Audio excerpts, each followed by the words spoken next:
हरे कृष्णा। राधे राधे सभी भक्तों को देव प्रबोधिनी एकादशी की हार्दिक शुभकामनाएं। कार्तिक शुक्ल पक्ष में दोस्तों देव प्रबोधिनी एकादशी आती है। इसे देव उठनी 11 भी कहा जाता है। तो आइए इस व्रत की कथा सुनते हैं। भगवान श्री कृष्ण ने कहा, हे युधिष्ठिर, अब मैं तुम्हें इस कार्तिक शुक्ल पक्ष की प्रमोदनी एकादशी का महत्व सुनाता हूँ। इसका वर्णन ब्रह्मा जी ने नारद से किया था, वह मैं तुम्हें बताता हूँ।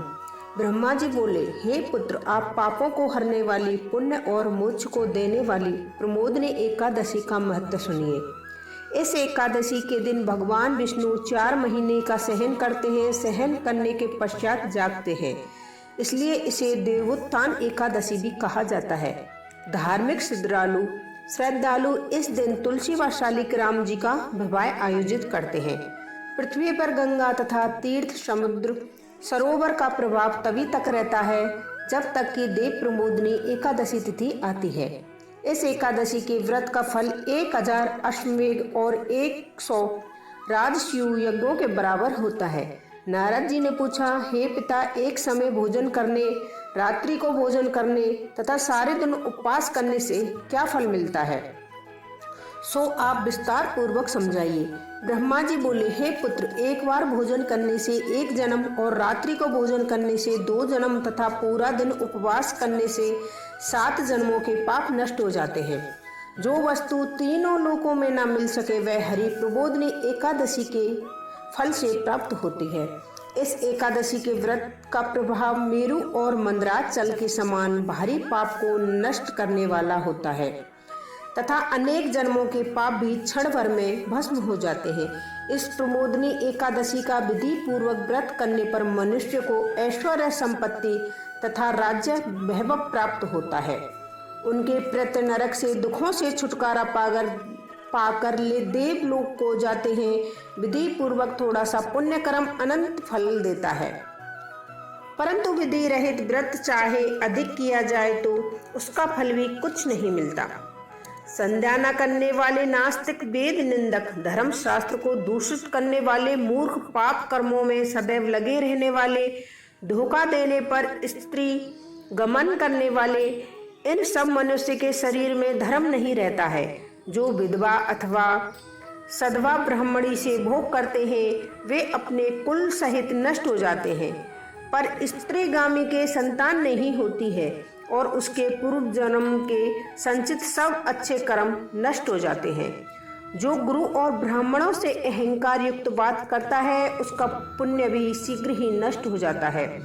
उसके धन संतान नहीं होती है। भ्रष्टाचार करने वाला, चांडाली से भोग करने वाला, दुष्ट की सेवा करने वाला और जो नीच मनुष्य की सेवा करते हैं या संगति करते हैं, यह सब पाप हरि प्रबोधिनी के व्रत से नष्ट हो जाते हैं।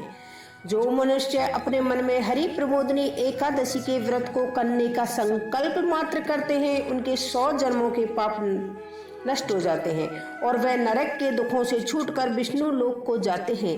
ब्रह्म हत्या आदि महान पाप भी इस व्रत के प्रभाव से नष्ट हो जाते हैं।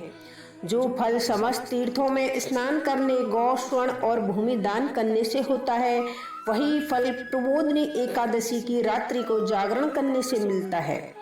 हे मुनि शार्दूल, इस संसार में उसी मनुष्य का जीवन सफल होता है जिसने हरि प्रबोधिनी एकादशी का व्रत किया।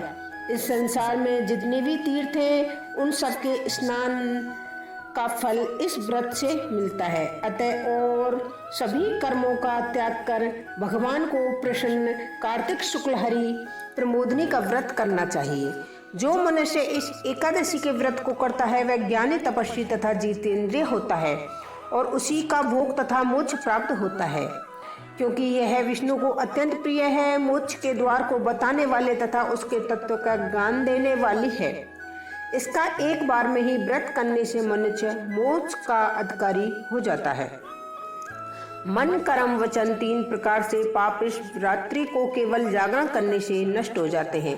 हरि प्रबोधिनी के दिन जो मनुष्य भगवान को प्रसन्न करता है, स्नान, दान, तप, यज्ञ आदि करते हैं, वे अच्छे पुण्य प्राप्त करते हैं।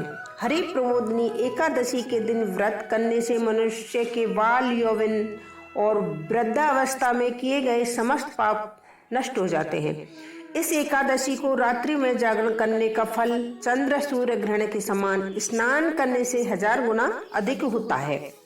अतः हे नारद, मैं तुमको विधि पूर्वक यत्न के साथ इस व्रत को करना चाहिए। जो कार्तिक मास में धर्मपरायण होकर अन्न नहीं खाते हैं उन्हें चंद्रयण व्रत का फल प्राप्त होता है। कार्तिक मास में भगवान दानादि से इतने प्रसन्न नहीं होते हैं जितने कि शास्त्रों की कथाओं से सुनने से होते हैं। कार्तिक मास में जो मनुष्य भगवान विष्णु की कथा कहता है या आधा श्लोक भी पढ़ते हैं या सुनते हैं या सुनाते हैं उन्हें 100 गौदान का फल प्राप्त होता है। अतः अन्य सर्व कर्मों को छोड़कर कार्तिक मास में हमको कथा पढ़नी या सुननी चाहिए। जो कल्याण के लिए कार्तिक मास में हरि कथा कहते हैं या पढ़ते हैं वे सारे कुटुंब को क्षण मात्र में उद्धार कर देते हैं।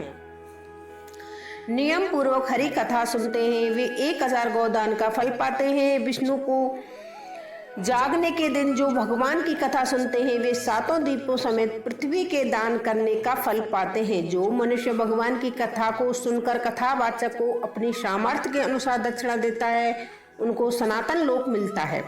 ब्रह्मा जी की यह बात सुनकर नारद मुनि ने कहा, भगवान एकादशी के व्रत की विधि क्या है, कैसा व्रत करने से क्या फल मिलता है, वह भी विस्तार पूर्वक समझा कर कहिए। ब्रह्मा जी कहने लगे, हे नारद, ब्रह्म मुहूर्त में जब 2 घड़ी रात्रि रह जाए तब उठकर शौच आदि से निर्वत होकर दंत धावन आदि करें।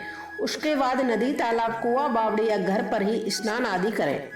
फिर भगवान की पूजा करके कथा सुने और फिर व्रत का नियम ग्रहण करना चाहिए। उस समय भगवान से हमको विनती करनी चाहिए, हे भगवान, आज मैं निरंकार रहकर व्रत करूंगा या करूंगी तथा दूसरे दिन द्वादशी को हमको भोजन करना चाहिए। आप मेरी रक्षा कीजिए। तत्पश्चात भक्ति भाव से व्रत करें तथा रात्रि में जागरण करके भगवान के आगे नृत्य करें और गीत आदि गाने चाहिए। भगवान के आगे भजन हमको गाने चाहिए। प्रमोदनी एकादशी के दिन लोभ को त्याग कर पुष्प, फल, अगरबत्ती, धूप आदि से भगवान का पूजन करना चाहिए। शंख के जल से भगवान को अर्घ्य देना चाहिए। इसका फल समस्त तीर्थों से करोड़ों गुना होता है। हे मुनि श्रेष्ठ, जो मनुष्य देव अगस्त्य के पुष्प से भगवान का पूजन करते हैं उनके आगे इंद्र भी हाथ जोड़ता है।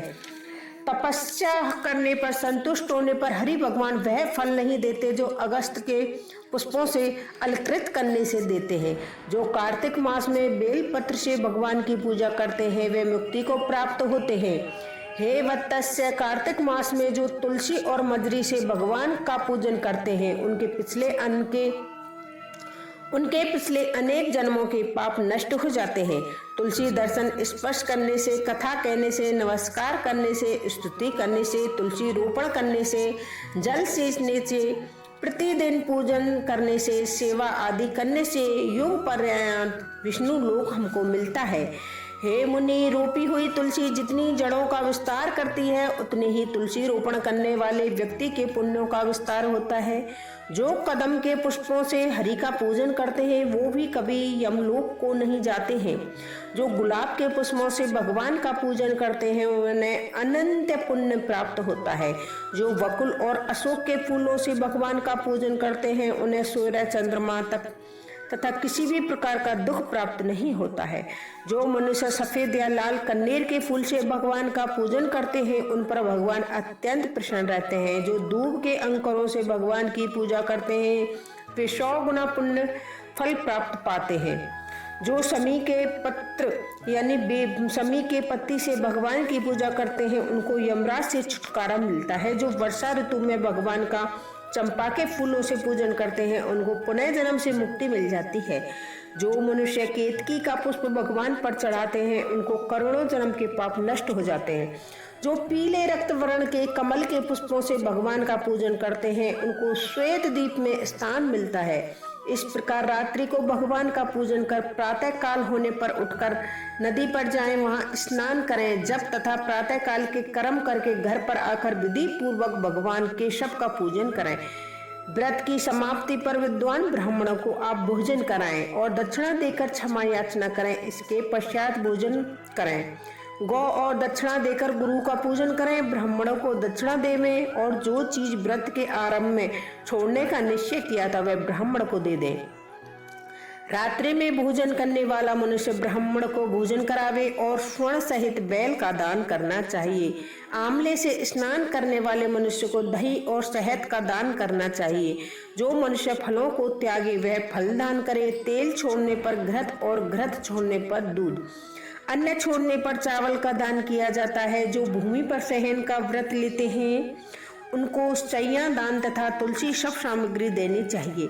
पत्ते पर भोजन करने वाले को स्वर्ण का पत्ता घृत सहित देना चाहिए। मौन व्रत धारण करने वाले को ब्राह्मणी के घृत तथा मिठाई का भोजन कराना चाहिए। बाल रखने वाले को दर्पण, जूता छोड़ने वाले को एक जोड़ी जूता, नमक त्यागने वाले को शक्कर दान करनी चाहिए। मंदिर में दीपक जलाने वाले को तथा नियम लेने वाले को व्रत की समाप्ति पर ताम्र अथवा स्वर्ण के पात्र पर घृत और बाती रखकर विष्णु भक्त ब्राह्मण को दान देना चाहिए। एकांत व्रत में 8 कलश वस्त्र और स्वर्ण से अलकृत करके दान करना चाहिए। यदि यह भी न हो सके तो इनके अभाव में ब्राह्मणों को सत्कार सब व्रतों की सिद्धि देने वाला कहा गया है। इस प्रकार ब्राह्मण को प्रणाम करके विदा करें। इसके पश्चात स्वयं भी भोजन करें। जिन वस्तुओं को चतुर्मास्य में छोड़ा जाता है उन वस्तुओं की समाप्ति करें तथा अर्थात ग्रहण करने पर लग जाए। हे राजन, जो बुद्धिमान इस प्रकार विधि पूर्वक व्रत करते हैं उन्हें अनंत फल मिलता है और वह अंत में स्वर्ग को जाते हैं। जो मनुष्य चातुर्मास व्रत निर्वधन समाप्त करते हैं वे कृतकृत्य हो जाते हैं और फिर संसार में जन्म नहीं लेते हैं। यदि व्रत भ्रष्ट हो जाए तो व्रत करने वाला अंधा या कोढ़ी हो जाता है। भगवान कृष्ण ने कहा कि राजन, जो तुमने पूछा था वह मैंने बतलाया है। इस कथा को पढ़ने तथा सुनने से 100 गोदान का फल प्राप्त होता है। इस दिन काचरे का सागर लिया जाता है तथा काचरा, मेवा, दूध, दही, सिंगाड़ा, आलू तथा फल आदि लिए जा सकते हैं फलाहार में। राधे राधे।